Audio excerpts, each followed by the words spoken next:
Hello and welcome to food મંત્ર by Surabhi Vasa. આજે આપણે એક મસ્ત મજાની વાનગી બનાવી લઈએ. બધાની ફેવરિટ એવી ગુજરાતી કઢી આજે આપણે બનાવીશું. ગુજરાતી કઢી બનાવવામાં બહુ જ સરળ છે, પણ ઘણી વખત ઘણા બધા પ્રોબ્લેમ બધાને આવતા હોય છે. ખાસ કરીને ગુજરાતી કઢી બનાવતી વખતે ફાટી જતી હોય છે, એનો સ્વાદ બરાબર નથી આવતો હોતો. તો આજે આ વિડીયોમાં હું તમને એટલી બધી ટિપ્સ અને ટ્રીક આપવાની છું કે જેના કારણે ગુજરાતી કઢી તમારી એકદમ પરફેક્ટ તૈયાર થઈ જાય. અને સૌથી પહેલો જે મૂંઝવતો પ્રશ્ન છે કે દહીં અને પાણીનું માપ કેટલું લેવું, એ પણ ખૂબ જ અગત્યનું છે અને એ બધાને કન્ફ્યુઝિંગ લાગે છે. અને એના કારણે જ કેટલીક વખત જે કઢી છે એ પાતળી થઈ જાય છે, કેટલીક વખત જાડી થઈ જાય છે. અને ચણાના લોટનું પ્રમાણ પણ કેટલું રાખવાનું એ પણ એટલું જ અગત્યનું છે. તો સૌથી પહેલાં અત્યારે આ એક બાઉલ એટલે કે એક વાટકી આપણે દહીં લીધેલું છે, ખાટું દહીં લેવાનું છે. અને આ વાટકીના માપ પ્રમાણે આપણે આખી વાનગી બનાવવાની છે. તમારા ઘરમાં કોઈ પણ વાનગી હોય કોઈ પણ વાટકી હોય એનું તમે માપ લઈ શકો છો. તો અત્યારે આપણે આ એક વાટકી દહીં લીધું છે. સૌથી પહેલાં આપણે દહીંને થોડું ફેટી લેવાનું છે. આ રીતે દહીંને ફેટી લેવાનું છે, જેથી કરીને દહીં એકદમ સરસ દહીંનો ઘોરવો તૈયાર થઈ જાય. દહીં ફેટી લીધું છે. હવે એની અંદર આપણે પાણી ઉમેરવાનું છે. હવે આપણે જે પ્રમાણે એક વાટકી આપણે દહીં લીધું એની સામે આપણે 2 વાટકી પાણી ઉમેરી દઈશું. એ જ વાટકીના માપથી આપણે 2 વાટકી પાણી ઉમેરી દેવાનું છે. એકદમ ઇઝી માપ છે. એક વાટકી આપણે દહીં લીધું અને એની સામે 2 વાટકી પાણી ઉમેરી દીધું છે. અને હવે આને મિક્સ કરી લેવાનું છે. જનરલી જૈનોના ઘરમાં જ્યારે પણ કઢી બનતી હોય છે ત્યારે આ મિશ્રણને ગરમ કરવામાં આવે છે. તો ગરમ કરતી વખતે એવો પ્રોબ્લેમ થતો હોય છે કે ગરમ કરતી વખતે જે છાશ છે એ ફાટી જતી હોય છે. તો એવું ન થાય એના માટે હું તમને એક ટિપ્સ આપી રહી છું કે જ્યારે તમે આ છાશને ગરમ કરવા માટે મૂકો ને ત્યારે એની અંદર 1 ચમચી મીઠું એડ કરી દેવાનું છે. એટલે કે છાશના ભાગનું આપણે મીઠું એડ કરી દેવાનું છે. મીઠું એડ કરી અને એને મિક્સ કરી લેવાનું છે. અને હવે આ દહીંને આ જે છાશ છે એને આપણે ગરમ કરવા માટે મૂકીશું. છાશને હંમેશા મીડિયમ ફ્લેમ પર ગરમ કરી લેવાની છે અને ગરમ કરતી વખતે આ રીતે હલાવતા રહેવાની છે. આ રીતે તમે હલાવતા રહેશો ને ધીમે ધીમે, એટલા માટે જે છાશ છે એ ગરમ થઈ જશે અને ફાટશે પણ નહીં. જો આ રીતે હલાવી લેવાની છે.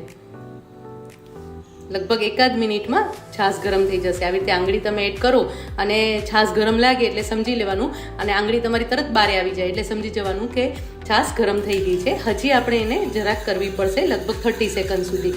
પણ આ રીતે સતત હલાવતા રહેવાનું છે. તમે હલાવતા રહેશો તો જ ફાટશે નહીં તો ફાટી જશે છાશ. ચેક કરી લઈશું. છાશ ગરમ થઈ ગઈ છે. હવે એને નીચે ઉતારી લઈએ. હવે એમાં ચણાનો લોટ ઉમેરવાનો છે. ચણાનો લોટ કેટલો ઉમેરવો એ પણ ખૂબ જ અગત્યનું છે. હવે ચણાના લોટ માટે મેં આ ચમચીનું માપ લીધેલું છે. આ નોર્મલ ચમચી બધાના ઘરમાં હોય જ છે, તો આ પ્રમાણે મેં ચમચીનું માપ લીધેલું છે. જે એક વાટકી મેં લીધેલી હતી, મેં વાટકી માટે આ વાટકીનું માપ લીધેલું હતું. એટલે આ એક વાટકી મેં લીધેલી છે. તમે જોઈ શકો છો કે આ રીતની એક વાટકી છે. આ વાટકી મેં દહીં અને એની સામે 2 વાટકી મેં પાણી એડ કર્યું હતું. અને એની સામે હવે હું ચણાનો લોટ 2.5 ચમચી જેટલું લઉં છું. જો આ રીતે આ 1 ચમચી, એની સાથે આ બીજી ચમચી, અને હવે ઉપરથી 1/2 ચમચી. આ રીતે 2.5 ચમચી હું લઈ રહી છું અને આ રીતે એને મિક્સ કરી લેવાનું છે. તમે બ્લેન્ડરથી પણ બ્લેન્ડ કરી શકો છો અથવા આવી રીતે પણ તમે બ્લેન્ડ કરી શકો છો. તપેલું હજી જરાક ગરમ છે તપેલી, એટલા માટે સાચવીને આપણે હલાવતા રહેવાનું છે. અથવા તો તમે આવી રીતે સાણસીથી પણ પકડી શકો છો અને મિક્સ કરી લેવાનું છે. એક સરસ ગોળ તૈયાર થઈ જશે. ચણાનો લોટ છે એ સરસ રીતે મિક્સ કરી લેવાનું છે. એના લમ્સ જરાય ન રહેવા જોઈએ, એનું ધ્યાન રાખવાનું છે.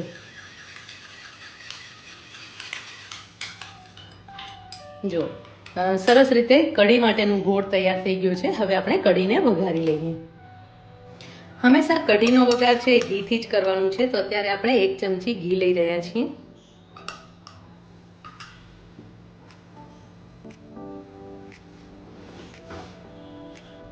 ઘી ગરમ થાય એટલે એની અંદર 1/2 ચમચી રાઈ એડ કરીશું. કઢીનો વઘાર ખૂબ જ અગત્યનો છે અને ઘીથી વઘાર કરીશું ત્યારે કઢીનો સ્વાદ બહુ જ સરસ આવશે. રાઈ ફૂટવાની સ્ટાર્ટ થાય એટલે એની અંદર 5 ચમચી જીરું એડ કરીશું અને 8 થી 10 દાણા મેથીના એડ કરીશું. કઢીમાં, ગુજરાતી કઢીમાં મેથીનો વઘાર બહુ જ સરસ લાગે છે. 2 લવિંગ લઈશું એક તજનો ટુકડો એડ કરીશું અને 2 આખા લાલ મરચાં એડ કરી દઈશું અને વઘારને આ રીતે હલાવતા રહેવાનું છે. હવે એની અંદર લીમડો અને લીલા મરચાં ઉમેરવાના છે. 1 લીલું મરચું અને 8 થી 10 લીમડાના પાન ઉમેરી લઈશું.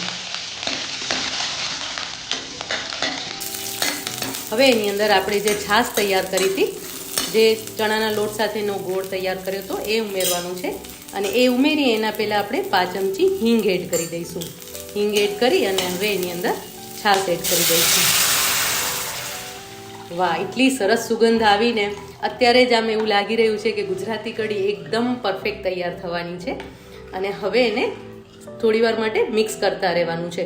જો આપણે ચણાનો લોટ એડ કરી દીધો છે અને પ્લસ છાશને પણ ગરમ કરી લીધી છે, એટલે આપણે ડાયરેક્ટ જે છે એ છાશને વઘારમાં એડ કરી શકીએ છીએ. જો તમે છાશને ગરમ કરી ન હોય ને તો તમારે પહેલાં પાણી વઘારવાનું છે અને પછી જ એની અંદર છાશ ઉમેરવાની છે, નહીં તો તરત જ છાશ ફાટી જશે. આ વાતનું ખાસ ધ્યાન રાખવાનું છે. હવે એની અંદર આપણે મીઠું તો એડ કર્યું હતું, હવે એની અંદર થોડા પ્રમાણમાં ગોળ ઉમેરી દઈશું.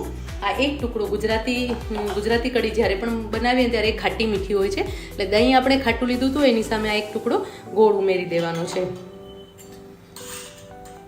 1 નાની ટીસ્પૂન ધાણા જીરું પાવડર ઉમેરી દઈશું અને હવે મિક્સ કરી લઈશું. હજી આ જે મિશ્રણ છે ને એ થોડું ઘટ્ટ છે અને આપણે કઢીને ઉકાળવાની છે. કઢી જ્યારે સરસ રીતે ઉકળશે ને તો જ કઢી એકદમ પરફેક્ટ તૈયાર થશે.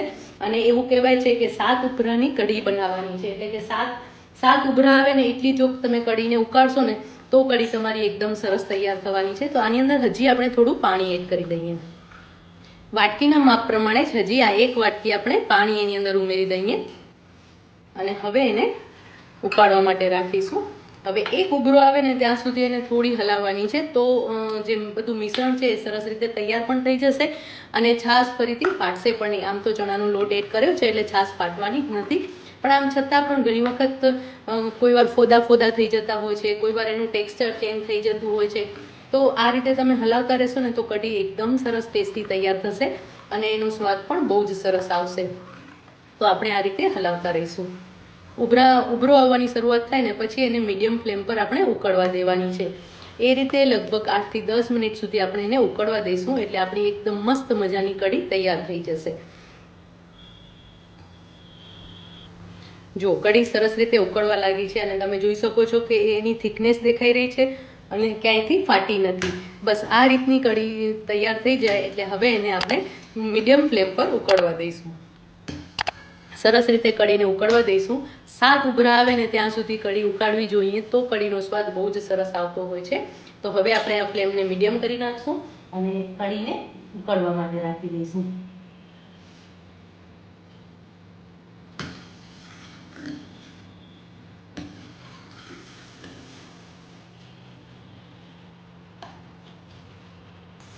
કઢી એકદમ સરસ ઉકળી ગઈ છે અને એની થિકનેસ પણ એકદમ સરસ આવી ગઈ છે અને હવે આ કઢીને આપણે સર્વ કરી લઈએ.